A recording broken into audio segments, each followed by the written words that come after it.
What is up, everybody? Welcome back to Macho Movie Madness. Oh, yeah. I'm Brandon, alongside me always is Andrew, and today we've got another martial arts B movie for you. It's The Perfect Weapon from 1991, and it's next.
All right, guys, welcome back to Warehouse B, episode 32. Today we are talking The Perfect Weapon from 1991, starring Jeff Speakman, the famous Jeff Speakman.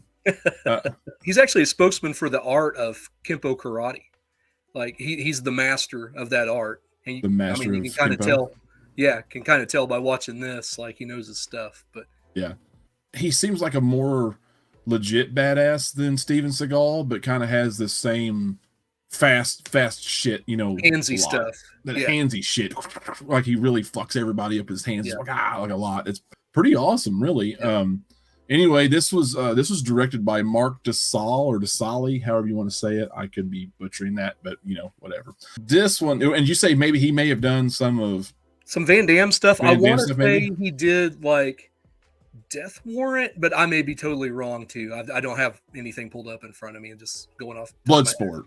Bloodsport. But he was a producer, I think. Lots of names in this movie. Oh, yeah. Not big names, but when you're fans of B movies like us, or you're going to recognize a lot of people from this movie from your other favorite movies. Everybody knows we are huge fans of Cary Tagawa on this channel. Mhm. I am. Most people would know him from Big Town, not Big Trouble, Little China. Showdown Little Tokyo. Showdown Little Tokyo. Thank you. Mortal Kombat. And Mortal Kombat for me would be more. He's Shang Tsung in Mortal Kombat, the first movie from 1995. Lopan's in this movie from Big Trouble in Little China. Lopan's in this. Mariska Hargitay from SVU, Law and Order SVU. Say young Jennifer. Yeah. John Dye was Adam Sanders. That's the brother. He plays Adam. And Bo Starr, everybody's favorite Sheriff Meeker from Halloween 4 and 5, man. Yeah. Love that. The guy who gave us Kelly Meeker. Yeah, he was the guy who gave us Kelly Meeker. That was my really bad White Snake impression. You also have Tanaka, Professor Toru Tanaka, which I believe he was Mr. Fuji, right? Yeah, him and Fuji were tag team champions several times. He's with Mr. Fuji in the WWF. And also, he was in Last Action Hero. Yeah. He was the guy he was the right hand to Benedict. He was the one that answered the door and thought something was we're funny. We're not killing with drug dealers. Are any home? I know everybody's wondering what the budget is because that's what we do here. Talk about budgets of films. The first thing you done when you clicked on this video was, I wonder what the budget and the box office total was for The Perfect Weapon was. Well, Brandon's going to tell you, and Brandon's going to speak in third person from now on. No, $10 million was the budget, and $14 million was what the box office brought in. Not good. It's not a good takeaway, especially for what was supposed to launch Speakman's martial arts movie career. He was going to be Paramount's answer to Van Damme and Seagal for them, and he was going to be the next big thing. And the rumor has it that his next movie after this, if this had done well, was like an early draft of Speed. Oh shit! So yeah, he might have been on that bus, doing martial arts stuff. Unlike Keanu wasn't doing that stuff yet, but just how different would Speed have been with Jeff Speakman? That could have been interesting. or not. I don't know. Yeah, or not. It would have been, it would have been martial arts up, though. It would have been a way different. I don't think it would have worked. Different than Dennis Hopper as the bad guy, because you'd have had Under Siege 2. Yeah, what you would have had. Yeah, and that's not going to work for me, brother. Which I like Under Siege 2, but not when you look at that and you look at what Speed ended up being. Yeah, Jean Le Bon. So do you want to give like kind of a little rundown of the plot here? Yeah. So Jeff Speakman plays a character, oddly enough, named Jeff. Jeff, weird. Jeff Sanders, though. Jeff Sanders, yeah. In this movie, and he was a troubled youth, and he's working construction. And after this great scene where he's doing all of his Kempo karate movements to "I've Got the Power," yeah, I've got the power, yeah. Dan. And so his mentor is this guy named Kim, played by the great Macho, who we didn't mention when we were talking about good actors. He was the narrator and the wizard in Conan the Barbarian and Destroyer. You know, he takes this troubled kid and gets him into karate school. And basically at the beginning of the movie, you have this Korean mafia basically strong-arming him. Jeff overhears this and drives from, where was he, Santa Fe, all the way out to L.A., I believe. Yeah. Goes and whips some ass. He finds out that Kim he's killed by the character that Professor Tanaka plays, and it's just a revenge story from there. He plays Tanaka. Is that his name for real? He plays himself, basically. Yes. Yes. But like, yeah, that's basically he headbutts him. Like he headbutts the one guy to death. Like wow, just like right in the head, and he's dead. And he leaves a little flower. And then he does kind of this. I'm guessing it's off screen, but I'm assuming he does the same thing to Kim. Yeah. Or Kim. Let's go over the things we didn't care for as much in the movie, because I've got a lot in this movie that I actually like. I think that'll take the majority of the video. Okay, so what did I not like about this movie? Fresh watch this morning. I don't like I Got the Power to martial arts movements. Yeah. It makes it seem less like a Seagal or a Van Damme movie, which it probably should have had kind of that same vein. Yeah. And it seemed more like a Family Channel movie. Pretty cool. Corny. Yeah. I mean, of course, he did kind of have a slight kid sidekick in this, which we'll talk about here in just a little bit. Man, you know, the acting really wasn't the greatest, but it wasn't that bad. Nah. Some of the lines were not good, but the acting itself wasn't terrible. Yeah. For the most part, the martial arts and the fighting was pretty good. I didn't see a whole lot of crazy shit that was like just super egregious or Hands of Steel like where you're missing people. There was a couple roundhouse kicks and they were getting a little overzealous and it looked kind of goofy, but it wasn't that big of a deal. Yeah. Man, what am I trying?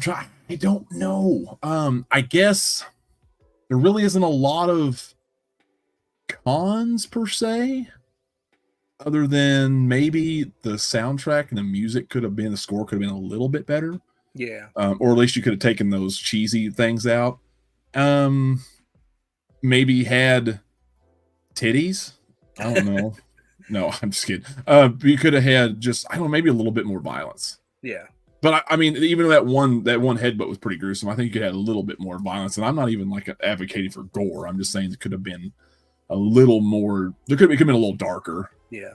You know, you talk about. I think looking at a Van Damme movie or something, it could have been a little bit more. Yeah. I think his acting was what it was in this one. I've not seen too many of his other. He only did like 5 or 6 movies, and I'm not seeing too. I've seen one of the other ones. And so I can't really speak to it, whether he gets better as an actor or not. Some of his delivery, like where the 4 thugs come up and they're trying to mug him, and he's like, "You want my wallet? Here, take it." Yeah. Just the way he says that before he spin kicks them all. That was a little rough. It was. The delivery was rough, but then when he actually goes into the action, it was good. Oh, yeah. It was good because he was like crazy as shit, and then he acted like he was going to throw the wall or something. He just kind of turned and he just kind of whipped around and grabbed the dudes and disarmed them and then like just beat the shit out of. I mean, I think it was just like a few moves and a few kicks and they were all down. Yeah. Cinematography was okay. It was nothing to write home about. It looked like an early 90s movie. Which I don't know Russell Carpenter, but it's billing him as a cinematographer in this. Yeah. They had this big thing, his learning to overcome his anger, and that fell a little short for me. I think it could have been a little bit better. Because like the father son estranged relationship between him and Beau-Star was a little bit too forced. Yeah. Too. His dad was just pissed at him just for basically living at this point. He just got so tired of his shit. And we just have to assume that he was bad because you don't see him being bad. You never once see him being a problem. Yeah. The only time you see his anger come out is when he beat up the football player really bad. But Adam started it, for one. So and then Bo blamed him because he was trying to look. I don't know. It was just kind of a mess. Like the kid was like utilizing his bigger brother to start fights. And then he mouthed off and flipped off the football player, and the football player hit Adam, and then that triggered Jeff naturally. I did like the guy, what's the actor's name? Who played Adam. I thought he was good. He kind of reminded me of like a mix between like James Spader and Kyle MacLachlan, just a little bit. Well, I was thinking Kyle MacLachlan. Boy, that hair was bad though, man. Yeah, it was. Oof, it was a rough haircut, bud. There's a great action scene there where they're chasing after Tanaka. And they're down by the docks, and of course the truck with all the cars backs out in front of them. And I love that scene where his limo hits that truck and the car slides off on top of the roof, and Tanaka's just like, yeah, Tanaka's like lifts the car up over, and yeah, he doesn't take any punishment hardly. I mean, he's taking all the tasers and yeah. Adam ends up in the hospital in that scene, and in like the deep moment of the movie, he tells Jeff, there's a thin line between us and them, and once you cross it, there's no coming back. And I thought he was probably the best actor in the movie, really. Probably. Yeah. Probably. So I get what they were trying to do there, but it just wasn't pieced together well. I think everything around it to the moments that they had in the movie that could have been something deeper, just nothing around it was built properly in order for that to take proper effect. It was just there. So it fell short just a little bit. It just fell short in the feeling. I mean, it's just weird. It's weird. When you watch it, you'll notice it doesn't take you out of the movie because it's just a fun action movie. It's a fun martial arts movie. You don't watch martial arts movies much like horror movies or slasher movies. You don't really watch them for the acting. That Bruce Lee's a great actor, isn't he? Yeah, Bruce Lee's such a good actor. That's why you don't hardly ever see martial arts movies where they're good. Yeah, they're really good, like strong. But anyway, yeah, that those are just really minor bugaboos. If you're looking for fun, you're gonna have fun. Yeah, going into the fights, man, there were some really good fights in this, and I love when he goes into that dojo trying to get information from the guys, and he fights those dudes from Big Trouble in Little China. Yes. And he shows some vulnerability in that scene. He's trying to take on 3 guys, 2 of them at once. And at times he's getting his butt kicked in that fight, which you would not see in a Steven Seagal movie. No, he wouldn't allow that at all. Yeah. I really like that he's not just all encompassing. He's not the god of martial arts. My favorite scene in this movie is his final assault on their compound on, Shang Tsung. Yeah, which is Kai. He's Kai in this movie. Yeah, man. When he goes in there and he's all silent at first. And what did you think of that one? There's an exchange there, and it's my favorite exchange in the movie, where this black guy comes up to him with a knife, and this guy comes up to him with a hook, and he swings the knife, and Speakman deflects it into his leg. Yeah. Then pulls the knife out, fights the guy with the hook, and sticks the knife back in his leg before roundhousing. that was a good. I love that. Man, thank God that guy got knocked out so he wouldn't have to feel the pain of the knife in his other leg too. I was thinking, man, gosh dang. Yeah, that was a great scene. I love that. That was a good scene. Yeah. Kai didn't have much going on. Kerry Tagawa was always a very menacing. He has this presence about him. It's his face, it's his demeanor. This is not Showdown in Little Tokyo or Shang Tsung. He's just a right-hand man.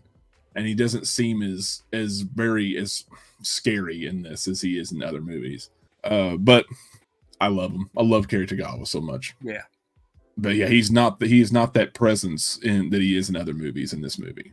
Also, I didn't mention earlier, I did mention the kid, but I didn't mention his name. Jimmy Ho, the kid, is played by Dante Basco. And for us 90s kids, you might recognize him as Rufio from Hook. Rufio. I didn't mind him so much in this. He's supposed to be the kind of the comic relief little sidekick guy. He's the kid's sidekick. Yeah, it's fine. Any other cons for the movie? No, not really. Any other pros you want to talk about? The sound design in this movie when he hits someone. Yes, I will agree with you on that. Very good. Yeah, I was telling Brandon at work the other day, it sounds like somebody's taken the kick drum and turned the treble up on it just a little bit in post. I mean, when he hits somebody, when he's doing that handsy stuff in that dojo, you feel it. And it's fast. Yeah. It's fast. And it's in sync pretty well too, because it matches his speed. And you're like, I don't know, like, it's enough to go, fuck. Like he just beat the shit out of them. Yeah. That was cool. I will give you that. Yeah, he just hit that guy 40 times before he got his hands up. Yeah. And he did. He was fast. He was fast as hell. Of course, at the end, he lets Young go. He lets him live anyway. He finds his inner dragon and not his inner lion or whatever they were talking about in the movie. Tiger, yeah, whatever they're talking about in the movie. And decides to let him live and not get revenge on Kim's death. And that was it. Yeah. James Hong in this movie, I'm kind of torn on. Like, he had that little side plot where he befriended him and he tried to get him to work for him and kill his enemies. And that was kind of cool. I thought it could have been done a little better, but it was kind of a neat little plot. It could have been drawn out a little bit longer. He basically led him to one place and that was it. Yeah. And since Jimmy Ho was already there as his uncle or whatever, they basically pretty well switched Jeff in the right gear almost immediately. Yeah. So I think it might have been paid off a little bit better had Young been able to manipulate him a couple more times into doing some dirty work. Yeah. Not necessarily killing a boss, but maybe crippling them in a way or something. His uncle said you're the perfect weapon. He's the one. He's manipulating you like a perfect weapon. Yeah, and it takes an outsider to infiltrate. I think they could have done something really crazy with that, and then that way, by the end, when he reveals himself to be Young, then it could have been more impactful. It could have been more impactful. Yeah. Yeah. They pushed this out as just a basic martial arts movie, which is fine. But man, that would have been. Just doing that would have been a fucking good movie. Yeah, give it another 15 to 20 minutes. Give it another, because it was an hour 24, 87 minutes. Yeah, it's an hour 20 without credits. Yeah, it's a good short watch, which we do like. But if you would have gave it another 10, 15 minutes and just work that plot a little bit deeper, it would have been a movie to really remember. Yeah, especially because the action and the fighting was so good. That's the reason to watch this movie, the action and the fighting. Yeah, for sure. It's definitely worth checking out. I had actually never heard of it until recently when Andrew had mentioned it. I'm glad that we watched. This is one of those that this is a happy accident. Yeah. This is one of those that you stumble upon, you watch, you'll be fine. You'll be happy with it.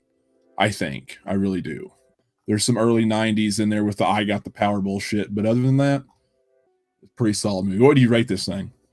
I want to go 3.5. What are you thinking? I was gonna give it about 3.5. That's a good solid score for a Warehouse B ranking, like a rating. It's not a Van Damme or a Seagal, but it's somewhere near that. And I mean, acting wise, it's right in range with one of those movies, pretty much. Because Van Damme's not a good actor, and there's not a lot of good acting in those films. And some of his martial arts, because this really hadn't been seen on the big screen, it's just as impressive, if not more so. Yeah, I will say that Seagal's movies are better acted than even Van Damme's. I know people won't like that. You can say Van Damme's more of a badass, but Seagal's overall got better acting in most of his movies. I mean, everybody else in the movies are good, but like Seagal in his first couple movies went overboard with the accent, that New York bullshit. where he just Anybody seen Richie? Hey, where's Richie? Like, come on, dude, you don't talk like that. Stop. Other than that, I think everything's a little bit more well acted in those movies. Yeah, I think 3.5 solid for this. Yeah. So, what do we got next? Coming down the pike, what do we say? We're talking about doing a little bit of horror. So we're gonna do Slumber Party Massacre from 1982. Yes, that's right, and you will see titties in that for sure. Yeah. So if that's what your game is, then you're gonna get it. Not us. We're in it just for the art, just for the it's just for cinema. I'm a cinephile. Yeah. I'm a cinephile, man. I don't do no that's so objectifying to women. I just can't. Yeah. So number 33, episode 33 will be Slumber Party Massacre. You'll want to stay tuned for that one. Let us know in the comments below what you think of The Perfect Weapon. If you have seen it, if not, go check that out. You can find it on YouTube. Yeah, and it's not that bad of a version, really. It's DVD quality, probably, or so, maybe a little bit less. Guys, we're going to wrap it up. Until next time, we're out of here.